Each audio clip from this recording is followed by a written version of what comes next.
The Old Town Hall is the most beautiful landmark on the eastern boundary of the old Hebron Green. For 50 years, it has been both the home and responsibility of the Hebron Historical Society. Join the Raise the Roof gang today as we organize the Society's campaign to help preserve this historic building, to replace the roof on the Old Town Hall, and to do additional necessary maintenance. To raise the money to replace the roof and to repaint the exterior, your society is applying for grants. All grants require a match, and that is where we need your help.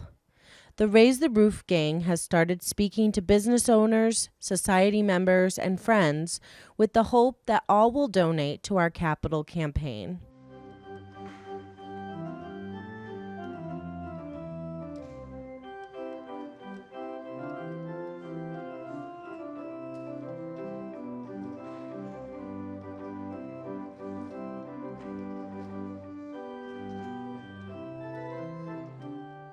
The first thing to understand is that Hebron was, the first people came to Hebron in 1704. So Hebron basically started in 1704, but it wanted to colonize, and that was in 1708. In 1708, under the Massachusetts colony, you had to have a charter indicating a congregational church. That started a whole cavalcade of trouble, because at that time, Hebron was not just Hebron, Marlborough and Andover were also included in that. So it was a large property area. So over time, eventually, the Reverend John Bliss, he graduated from Yale in 1710. He was the first congregational minister in 1717. He started that church, but then started having trouble wanting to diverse, and basically by 1731 he wanted to do, he was trying to become an Episcopal minister to break away from, basically to break away from the present church. He started this in 1733. He worked till 1735. He was trying to go and become ordained. He was going to go back to England and be ordained as an Episcopal minister, but in 1741 he passed away. Before he passed away, the property up the way up here, it was his own property, and he designated Godfrey Hill, and it was the location of the first Episcopal church here. And that the only thing remaining of that is the baptismal font. This is the original baptismal font from 1740s. We also have two candlesticks back there. So the point is, there's lots of history. You have to keep in mind also that at this time, a lot of different aggravations were, we still weren't our own country yet. They went through 4 other ministers trying to become ordained, and they all passed away before they could get back. So we had a lot of trouble until a gentleman who you will investigate out there is Samuel Peters, who was born in this town in 1735. He went to Yale and was became ordained and became the first Episcopal minister, but the second Episcopal minister. He was run out on a rail in 1774, a very, very important date. Remember the Tea Party was around that time? So you'll hear more about that, which is quite interesting. The church basically went through a bunch of different ministers through that time. It was went kind of smoothly, and then it started getting bigger and bigger and bigger. And at that time, Godfrey, all we know is that the building was 50 feet by 35 feet. That's all we know. So the point is, it was just big. So in 1821, Reverend William Jarvis and 58 families started the process to build this site here. This building was opened in on October 19th, 1826. at a cost of $5,460.69. All the brick, all the wood, everything was done on premises, more or less local brick, local wood. The organ, which is up there, came from Westfield, Massachusetts in 1860. It is still working fine today, and it's one of those issues that the church takes great care in taking care of it. It went through a kind of a calm period through that period of time.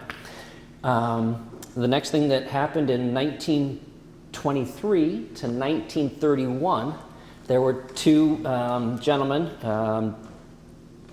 Benjamin Bissell and Austin Warren, who were alumni from Wesleyan, who started the St. Peter's Liberal and Humane Studies adult education program here.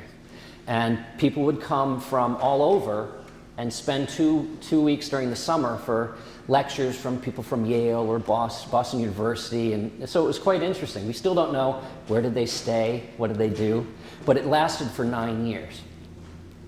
After that, it kind of went smoothly until, or the next kind of thing of note is Phelps Hall across the way was built in 1956 initially, and then an addition was built in 1972.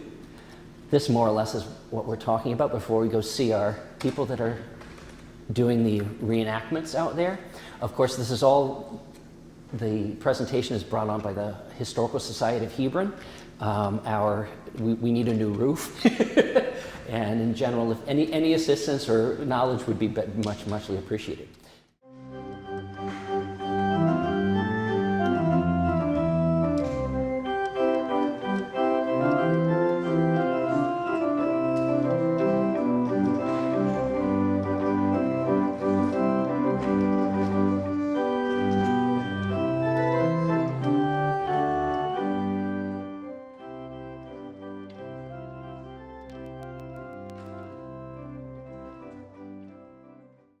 Just a minute. This minute is mine. I shall do nothing in it from the time I begin it all the way it extends to the minute it ends. Just lounging here, lazy, with a mind that is hazy, the while I delight every duty to slight. 60 seconds, so long, though the clock's going strong. Don't disturb on my door, keeps away every bore, and prolongs, by that measure, this inertia I treasure. Oh, it's only begun, tick-tock, says the timer, and here lolls the rhymer, completely in clover. What? Minutes over? That is one of Susan Pendleton's poems. She has this little collection that was published when she was 95. I am Susan Bingham Pendleton, and I was born in 1870, as the stone tells you, the stone that I shared with two of my sisters. I was one of 5 children born to Mary and Dr. Cyrus Pendleton. Clara was the oldest. She became a nurse. And then Anne married a Gilbert, had a child, divorced, and returned to the family home. I was the middle child, and then Grace. Now, Grace married Ev Lord. Ev Lord had a farm just right behind the Hebron Church, and I bet you all know his barn, the Red Barn.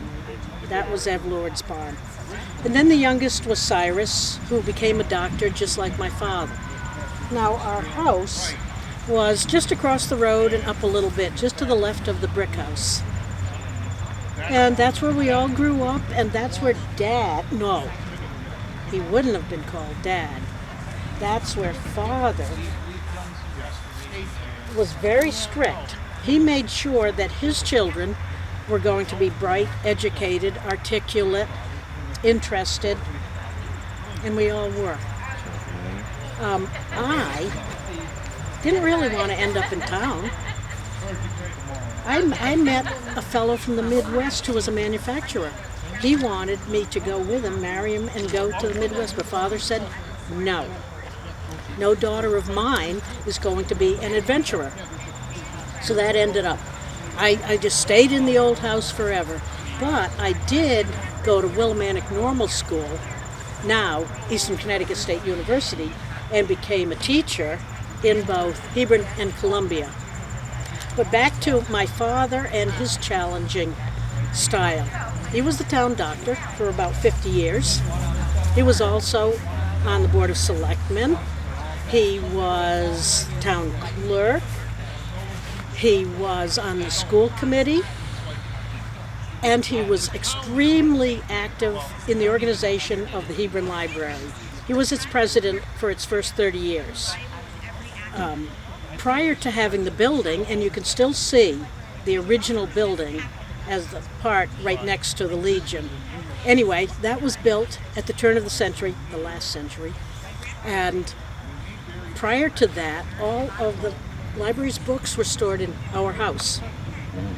Anytime someone came to the house to borrow a book, rapped on the door, whoever answered was the librarian for the day. So that's how that worked.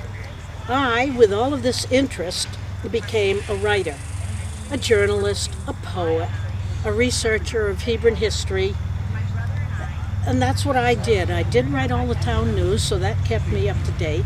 I happened to be the census taker in 1920. That gave me a little more information.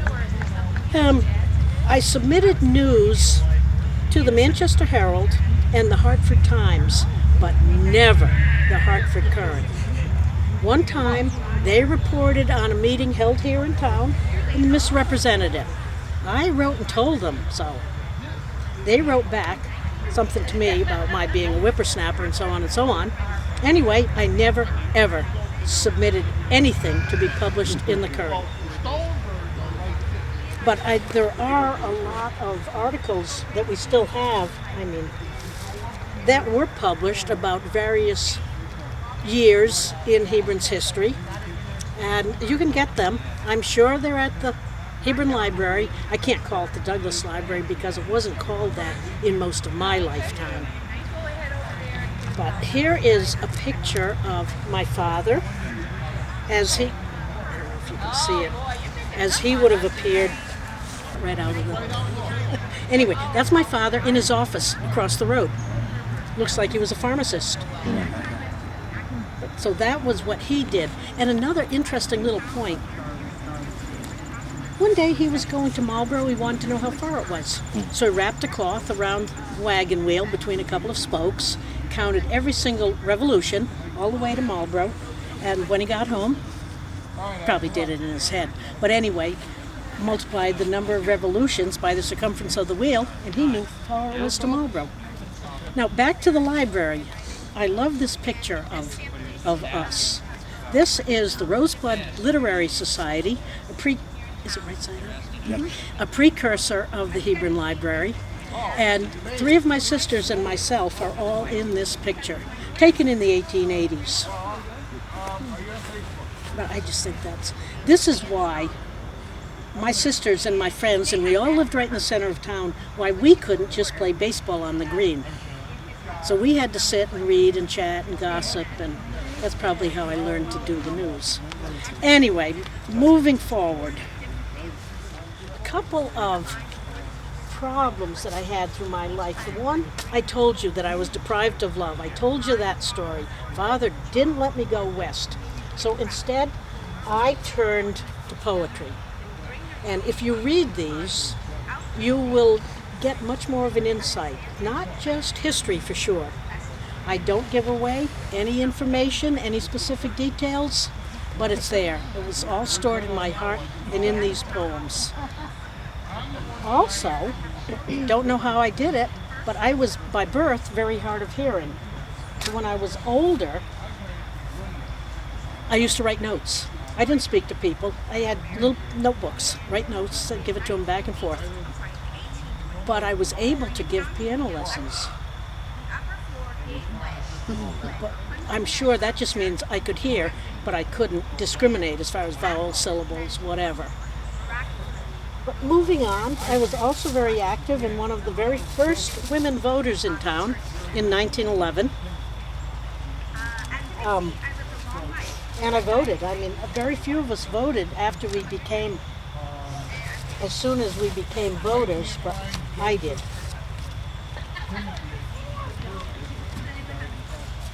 Now, that book is there, plus the book I just went by, the bicentennial book, the record of Hebron's 200th anniversary.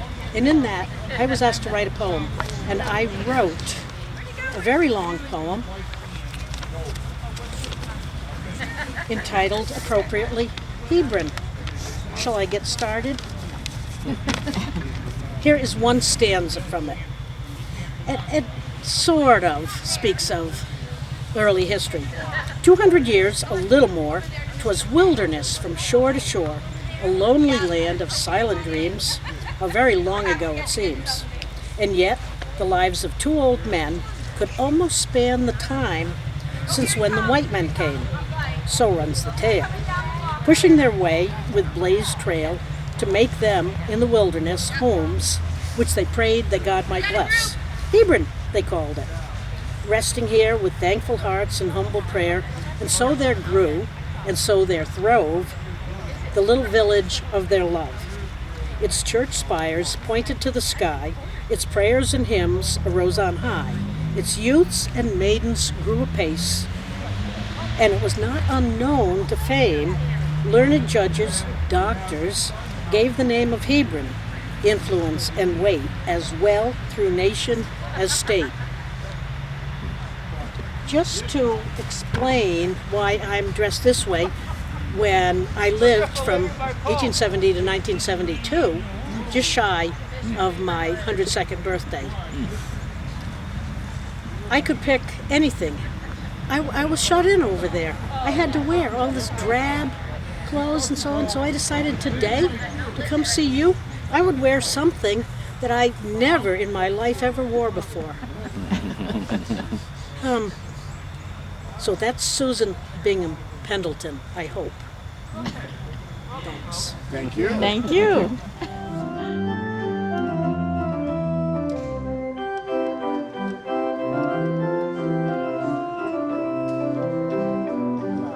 I'm Miss Marjorie Martin, and I want to tell you my story as well as the story of my family, who were well known. The Martins were well known here in Hebron.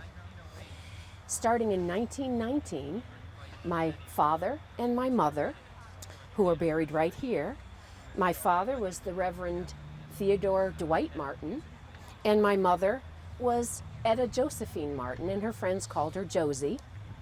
They arrived in 1919 here in Hebron because my father was hired as the rector for the church here, St. Peter's Church. They lived in the rectory nearby until they purchased the house over on what was Gilead Street and now is called Marjorie Circle, named after me. And that street is, if you're familiar with it or not, it's the little road that goes behind our town office buildings here in Hebron.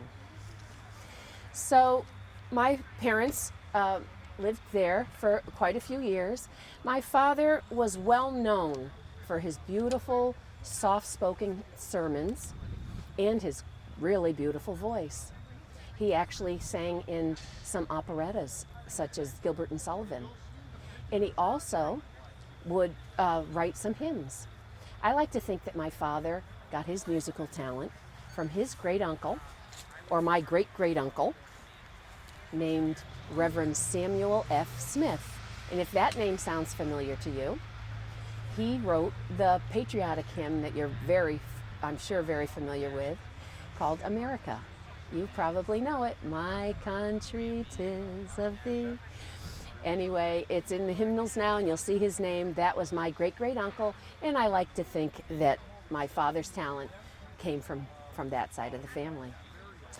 So years went on, and my father had retired from his service here as the pastor in the church. And one night, just shortly after his retirement, he was walking home from church. It was a foggy night, and he was walking down Church Street toward their family home when he was struck and killed by a car. So my poor mother was devastated.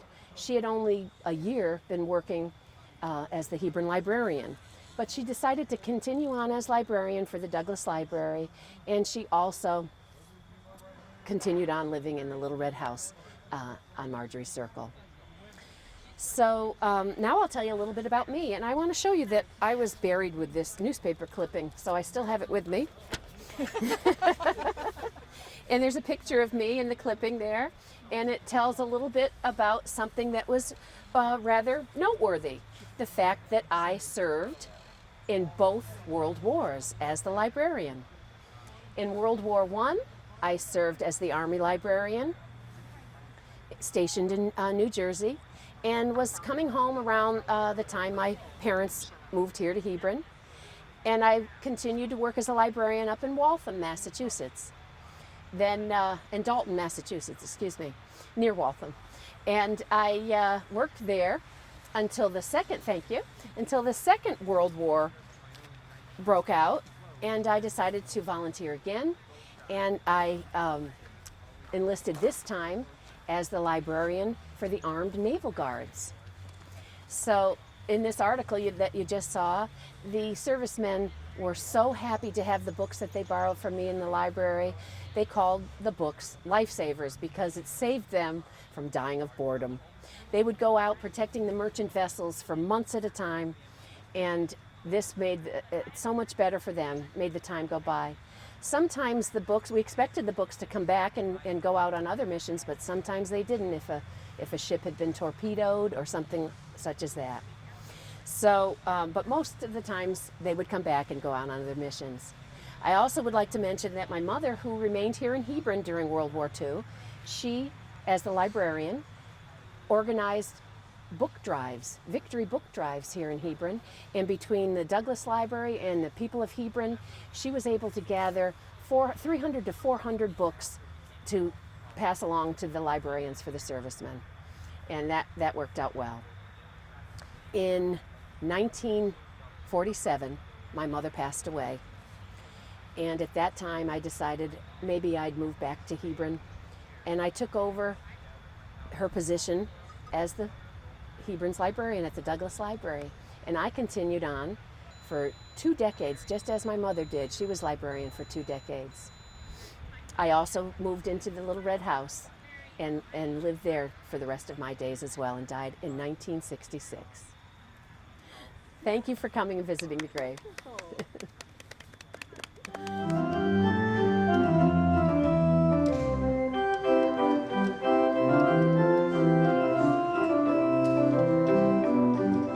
Good afternoon, citizens of Hebron. I am John Samuel Peters, the 23rd Governor of Connecticut. I was born in this town of Hebron, September the 21st, 1772. I was educated here in Hebron until 1792, when I became interested in medicine, like many of my peers. I went to upstate New York to study under the very prominent physician Benjamin Rush for 4 years, Benjamin Rush being the very prominent private physician for Meriwether Lewis and the Lewis and Clark expedition. I became a physician, dentist, and surgeon after 4 years of education by Rush. I then moved back to Hebron, and the year was 1812, when I joined the United States National Guard, or as they would call it back then, the state militia. And I helped as a surgeon and physician and dentist in the National Guard as the War of 1812 consumed the United States. My years of politics began in the year 1810, when I was elected to the Connecticut House of Representatives. I was re-elected in 1816, and in 1817 I became the clerk of the House of Representatives. In the year 1824 to 1826, I also served on the Connecticut Constitutional Convention. In the year 1818 to 1823, I was also elected to be on the state senate. In the year 1827, I became the lieutenant governor of Connecticut under the Governor Tomlinson. In the year March of 1831, I became the governor when Governor Tomlinson resigned office and I was elected 4 months after. I served a second term in the year 1832. My main achievements as tenant as governor was making the first railroad system in Hebron, in the state. One that you may know as the Airline Trail, which was made to bring coal from this town of Colchester to the south and truck it by horse and wagon up to Amston, where they would use Amston Lakes factories to make coal and truck it down by train to New London, where they would use it to supply our Navy, so the British could never attack us again. In the year 1833, I tried a re-election bid, but I failed to get enough votes, and I resigned from political life. But I then became clerk of the town of Hebron once more.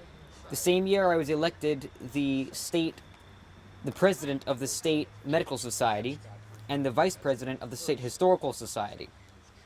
I died an old man on March the 30th, 1858, making me 86 years old. I was buried here on the tallest monument in the cemetery, surrounded by my family and my friends, including my uncle, John Samuel Peters, the first ordained minister of the Church of Hebron.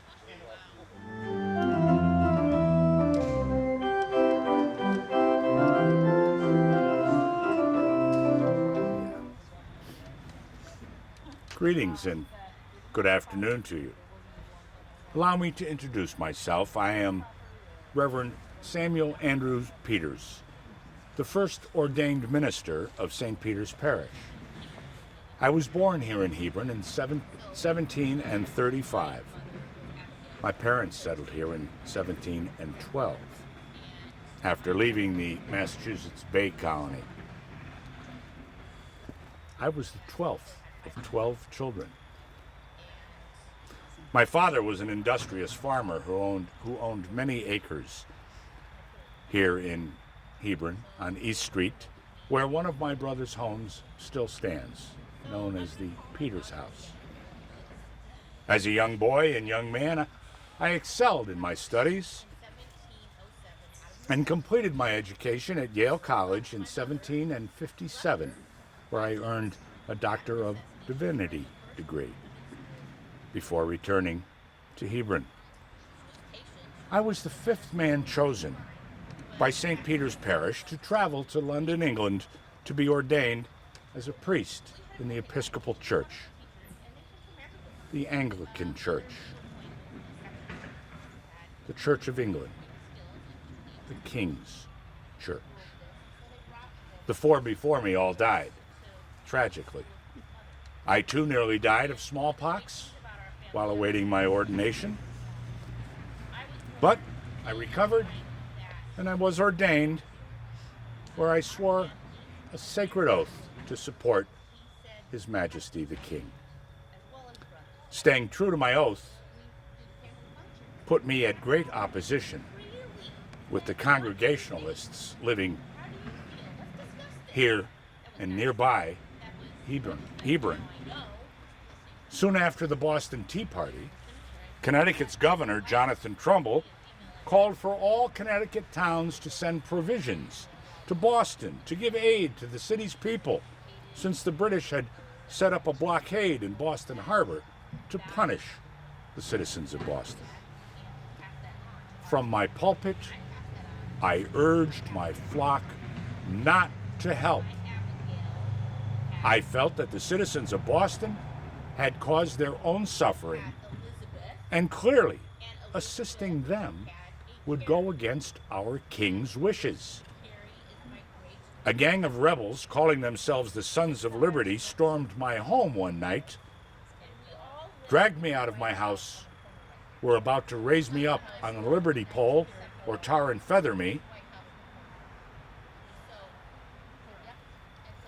when Reverend Pomeroy of the Congregational Church interceded on my behalf. These men were among his flock. Relatives of Jonathan Trumbull led these men. He explained that they could not harm me because I was a man of God, a man of the cloth. He saved my life. But soon after, I was forced to flee to England for my safety. And there I remained until 1805. After the rebellion, while living in England in 1794, I was elected Bishop of Vermont, though I was never consecrated as such in that colony which I named. While I was in England, Governor Trumbull seized my land, leased it to others who some say grew crops for Washington's army. All the while, he taxed me and my family for the land. This caused my family and I great financial hardship. And in 1787, my attorney and nephew, Nathaniel Mann, attempted to sell my slaves, Caesar and Lois, to settle my debts. This is not what I had intended when I had previously written to my attorney and asked him to sell some assets. I did not mean for him to sell the slaves. I married my first wife, Hannah Owen, in February of 1760. We had one daughter, also named Hannah. My wife died in 1769. After my first wife's death, I married Abigail Gilbert on June 25, 1769. She died within months of our wedding. I married my third wife, Mary Birdseye, in April of 1773. And we had one son, William Birdseye Peters, before her death in 1774. Many Hebron loyalists, including my son William Birdseye Peters and my daughter Hannah, left the colonies and relocated to Canada. They were not welcome here, and they were not comfortable here. I returned to the United States in 1805 and traveled to the western frontier and lived in Wisconsin, where I attempted to obtain a land grant that was promised me by the American explorer Jonathan Carver. When this was denied, I moved to New York City, where I died April 19, 1826. My wives are all buried in Godfrey Hill Cemetery. My grandson, Samuel Jarvis Peters, saw to my burial in this cemetery, presumably so I could be closer to my wives. I'm still conflicted about being buried in Hebron.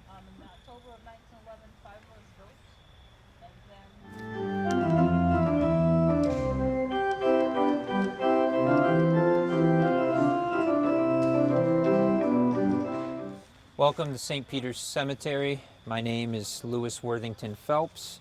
I was born to Charles Lewis Phelps and Charlotte Mann, who was another notable Hebron person of history.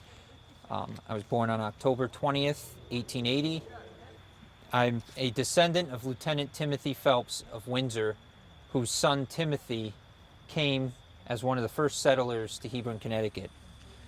I'm dressed in my early 1900s business clothes, as you can see. I'm wearing a bow tie. I always wore bow ties. People told me that I was a very gentle man and that they can see that by the bow tie that I'm wearing as well. Through generations of the Phelps family, we owned the first house on Burnt Hill, which is a large amount of land we farmed over years and generations of my family since we've come here. My family has then replaced the original house, and the house that it's been replaced with is still standing today. I personally have moved to Andover Connecticut, moving to Andover allowed me to take the train into Hartford, where I was the state auditor for many years. My family was very much involved in politics. My father was a devout Democrat who represented Hebron in the state legislature of 1873. He served 3 terms on the Board of Selectmen, 2 as the chairman, and was a member of the school committee for over 33 years. I also became involved in politics. In 1944, I was endorsed by the Andover Democratic Committee and nominated to run for governor, although ultimately the current governor decided to run for re-election. On election day each year, people would gather at my house, calling out to get the vote and organizing drivers for those who couldn't get to the polls. I married Helen Fitzgerald on September 15th, 1904. She was the minister's daughter over here at St. Peter's Episcopal Church. Together we had 3 children, Charles, Helen, and John. Charles was born in 1905, and he was active in the church throughout his life until his death in 1997. Helen, born in 1908, had unfortunately died young, living only until 1926 when she was 18 years of age. My son John was born in 1920, and he just recently passed away as of about last Saturday, a week ago. His residence is in Andover, Connecticut. So as you can see, a lot of my family, at least the males on the side, have lived pretty long lives into their 90s. And I myself had lived a pretty long life. Before I became a businessman, I worked on our farm, especially after my father died at such a young age. I needed to help my family there. At the age of 17, I taught school in my native district and graduated from Huntsingers Business College in 1900. My marked business ability landed me a job as a bookkeeper for Phineas W. Turner in Turnerville. Do you know who that is by chance? Turnerville was later renamed Amsted in 1912, which is right here. I soon became a general manager for Turner and later president for Talon Bank for several years after I retired from the state. Knowing my ability in business, many often came to me to settle estates and to help out with their wills. Aside from my job, I was very active within St. Peter's Episcopal Church. Throughout the years, I was a vestryman, warden, and treasurer for the church. My wife was also very active in the church. As it says here, she was part of the church choir for over 50 years, and she played the organ in the church for over 50 years, which I guess kind of makes sense since she was a minister's daughter. She was probably there a long time, probably there most of her days. For my contributions to the church hall was erected here and named Phelps Hall in 1956. There are also stained glass windows within the church that are dedicated to my wife and I. If you first enter the church and you look to your left, they're in the back left of the church. I also had become a mason and a Shriner. Music was something I was very much involved in. As you can see, my wife was in the choir and she played the organ. My father was also in the choir. When Hebron celebrated its 200th anniversary in 1908, I was head of the music committee for Hebron's bicentennial celebration.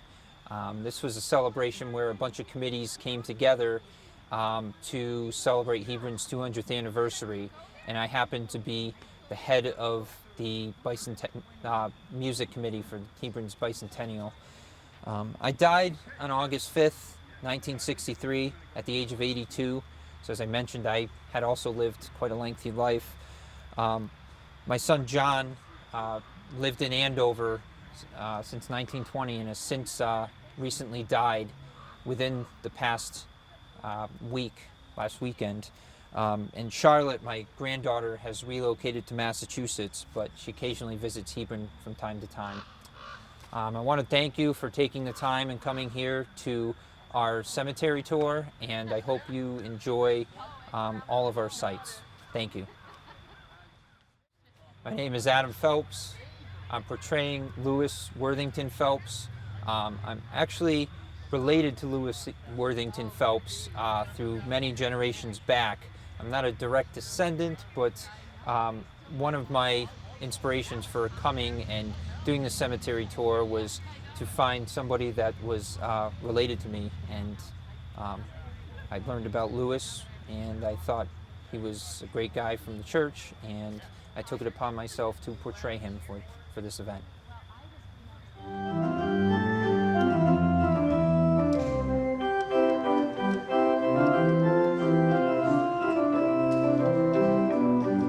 Good afternoon. I am Caroline Elizabeth Kellogg. My family and friends refer to me as Carrie. I was born to Joseph and Elizabeth Kellogg on September 2nd, 1854. In my early years, my parents and older brother, Dan Arnold Kellogg, lived in Colchester, Connecticut. I went to school and graduated with 2 years of high school. I always loved to read, and later I became a librarian for the town of Hebron. Tragically, my mother Elizabeth died at age 49 in the year of our Lord, 1869. Grandmother Abigail Arnold Annabelle was 72, and I was 15 at the time of Elizabeth's death.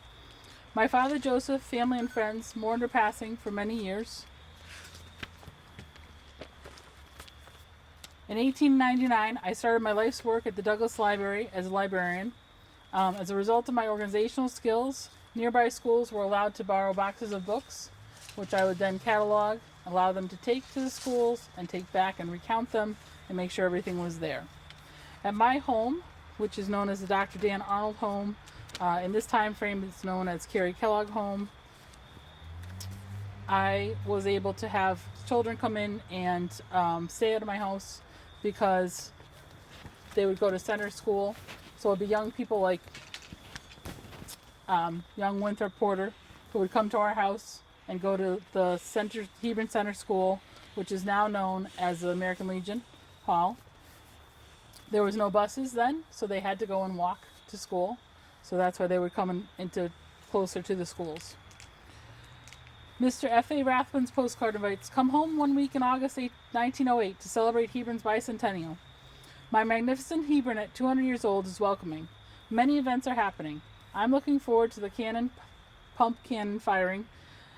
Long-standing citizens like Dr. Cyrus H. Pendleton and his famous daughter, Mrs. Susan B. Pendleton, will be participating." I think you saw Susan later or earlier. "In the evening, townspeople are invited to my house for an informal reception. As a permanent presentation of the bicentennial, the executive committee chose to build our Records Town building, which you can still see on the green today. It was completed in 1910. It's a small brick building.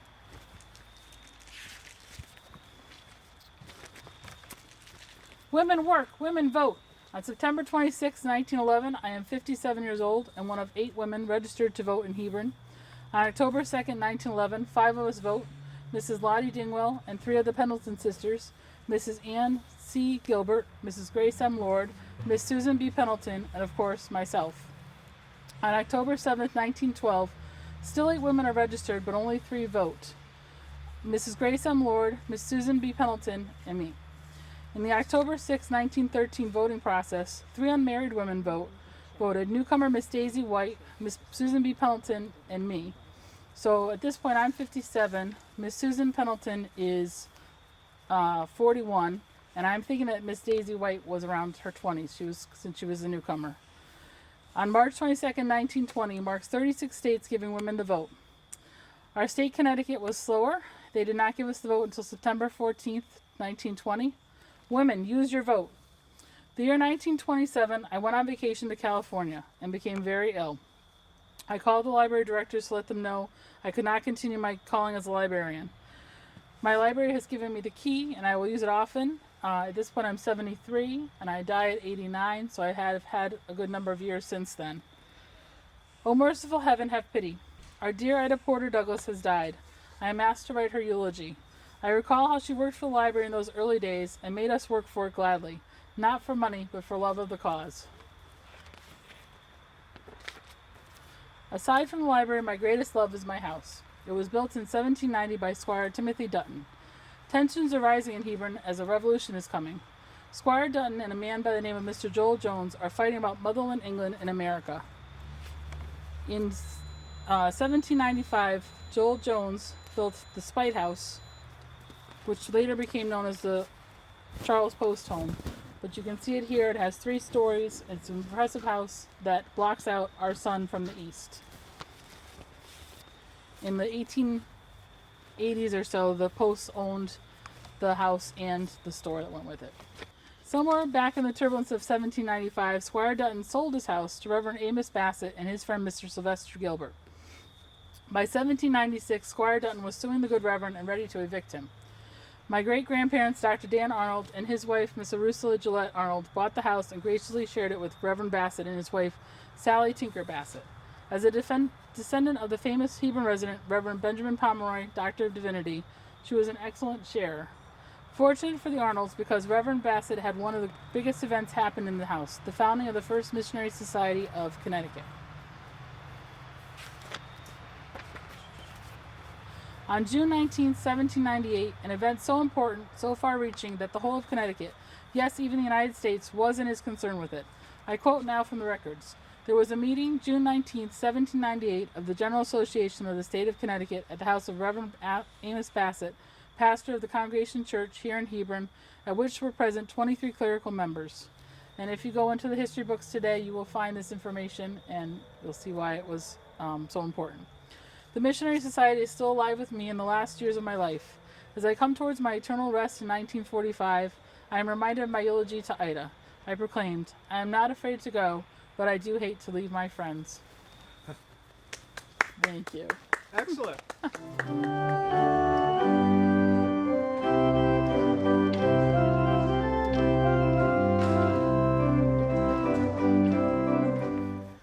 Welcome, folks.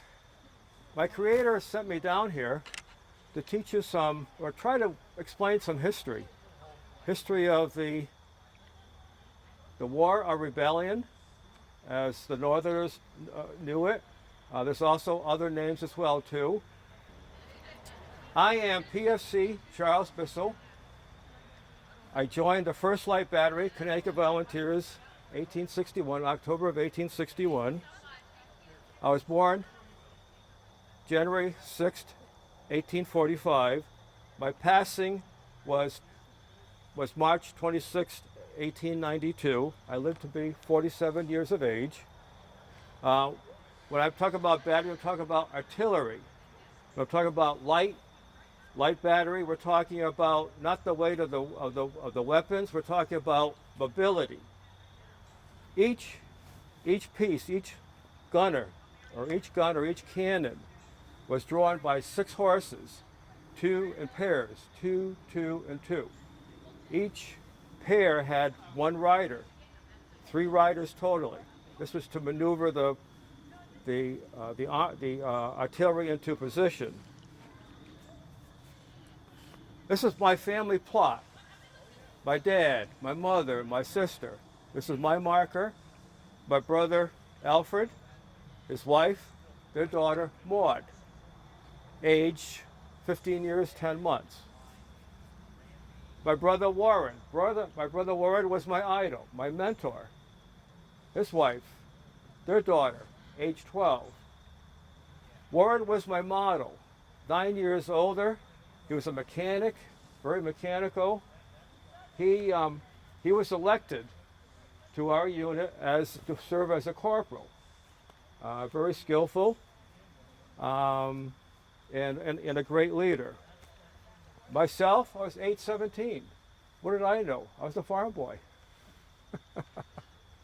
I knew how to handle horses, and my brother encouraged me. But Charles, we need you because of your skills in handling cattle and horses. Now, just to pass on some information, our battery consists of 155 men. 32 men enlisted from Hebron. When you look and my comrades, I was Comrade Charles, Comrade John were others, Comrade Jim, we were brothers. When you look around the cemetery, meander around the cemetery here, you would note markers. They were all, many of them had enlisted the same battery. Also, too, there were 80 plus volunteers that served in the Civil War. A little known fact. going to jump ahead here because I understand I'm under a time limit. Where I come from, time is infinity. We don't have smartphones or watches, so. But I'm in your world now, so I need to jump ahead a bit. I have 5 minutes as I understand it. Okay, I'm going to jump ahead to Governor's Island, New York. The mission was to sail from New York to Beaufort, South Carolina, to transport 160 horses, to transport 155 men. First, we needed to overhaul it was a fully rigged ship. We needed to overhaul our ship. It was called the Elwood Walter. We needed to build stalls. We needed to build bunks. The lumber was stacked. It was wintertime, January 1862. The wood, meaning lumber, was frozen.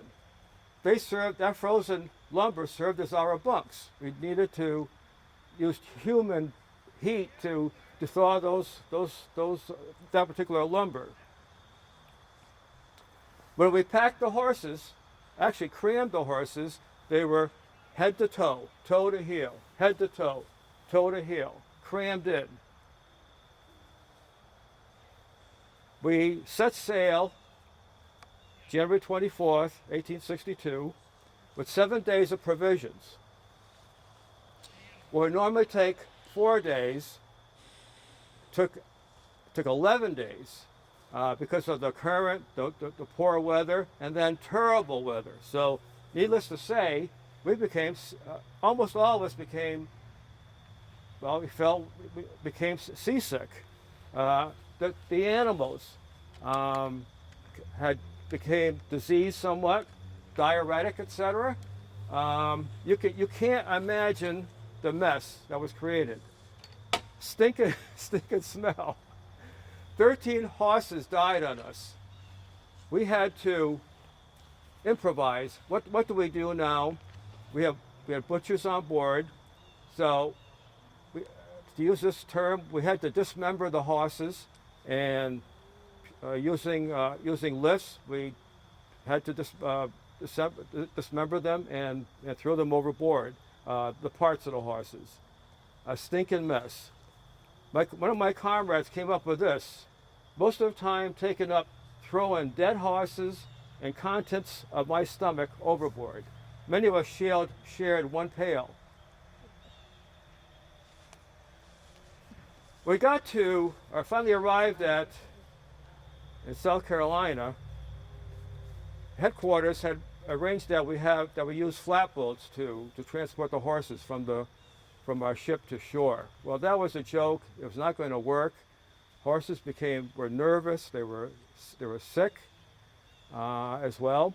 So, myself, knowing horses, and my fellow comrades, we'll open the gate and have them jump into the river. This is down south, 600 miles. The water was warm, a whole lot warmer, and the horses became refreshed that way. We became refreshed, and that completed our first mission. I'm going to jump ahead a bit because of the time limit. I'm going to jump ahead before I get to that, we served on many engagements, conflicts, until we arrived at Proctor's Creek, Virginia. This was May 12th to the 16th. It was 4 days. The Union had 30,000 enlisted men. The Confederates had 18,000. 6,600 casualties in that 4 days. It was considered that the Confederates had a victory that day because they stopped the northern advance, at least temporarily, the northern advance towards Richmond. On that particular last day, there was a shell burst in my area of the battery, which claimed my arm. There were 6 casualties, 2 were killed, 6 horses were killed as well. And of course, after that, I was shifted to the ambulatory area. My arm was taken care of, and I was retired from service in May of '64. At that point, I was awarded a military pension, which passed on to my wonderful wife, Harriet, upon my passing. I feel a tug. I believe it's my Creator calling me back for another mission. That'll be the close of my presentation.